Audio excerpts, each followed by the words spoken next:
Hi, it's Dennis Daly. Nice to have you along on All Week Theater, where we take a classic radio episode and play it out over 5 days. Now another segment of Tonight at 9:30.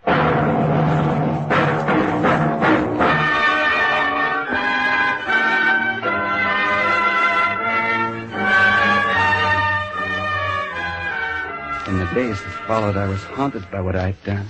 What had I done? I killed a man. Had I left a clue?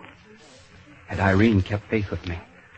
I lived through every moment of that horrible evening 1,000 times. Feverishly, I read the newspapers. They reported that a car had been found smashed up in the canyon. The driver had been killed in the accident. I breathed with relief, but only momentarily. Fear came back. What about Irene? I never wanted to see her again. I hoped she'd disappear forever. Then I remembered the library card. I'd destroy it. Where was it? Searched frantically. I'd lost it. I must have dropped it in her apartment. I turned the shop upside down. The card was not to be found. It was, I can't remember, 2 days, I think, after the thing happened that she appeared in the shop. Well, you don't seem very glad to see me. What are you doing here? Don't talk so loud. Didn't I tell you not to come? I must say you're not very polite. Right. Come in here. It's just as well you came after all. I must have dropped a card with your name on it at your place. Did you find it? Do you mind if I smoke? Have a cigarette? Did you find the card? Take it easy. Guess who came to see me last night? Oh, this is no time for guessing games. All right. With Sonny Prandtl. But you wouldn't know him. Go on. I don't like snoopers, do you? What do you mean? Oh, people who go poking their noses into other people's business. Irene, for heaven's sake, take this seriously. Talk straight. I can do that, too. Only you may not like it. I don't like any of this. I didn't ask for any of it. All right, big boy. Sonny Prandtl broke in on me and found your precious card. That's not all. He found a pencil with WB on it. Only I don't suppose it was yours.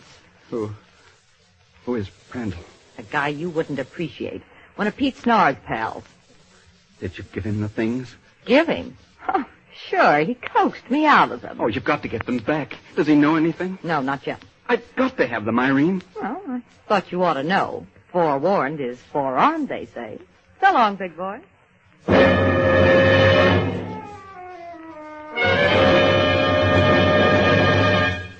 After she left, I was terrified. What had caused this change in her? I locked up the shop and walked. I walked miles. Should I pack and leave town? I was tempted to do that. But wouldn't it be better to confess and take my punishment?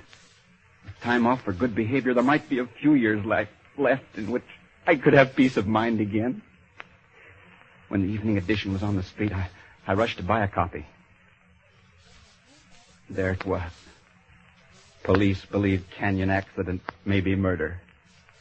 My eyes burned through the paper. Body and car identified as Pete Snar, notorious underworld character.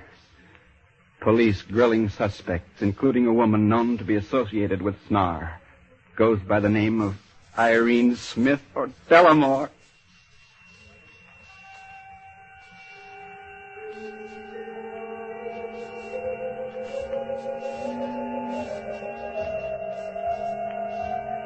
I had to get away. I walked in a daze through crowded streets back to the shop. Should I run? Should I? I couldn't tell. I couldn't think. Yet I had to appear natural to anyone who might be watching me. And perhaps Irene would be stronger than I had thought. She would realize it was her neck as well as mine. I might win through yet. First, I had to find out what happened to Irene. I went to the phone and dialed her number. I waited.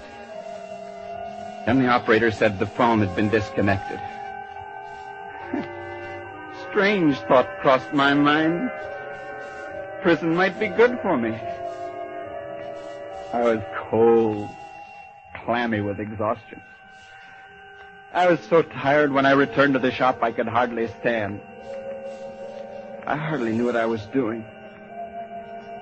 My safe was a small one. Stood behind the counter. I'd take the bonds and the cash, get away. Trembling fingers, I bent over and twirled the dial on the safe and drew the door open. I was reaching for the money box when a voice said, So join me next time when I take a classic old-time radio episode and split it up into 5 easy-to-digest pieces, right here on All Week Theater.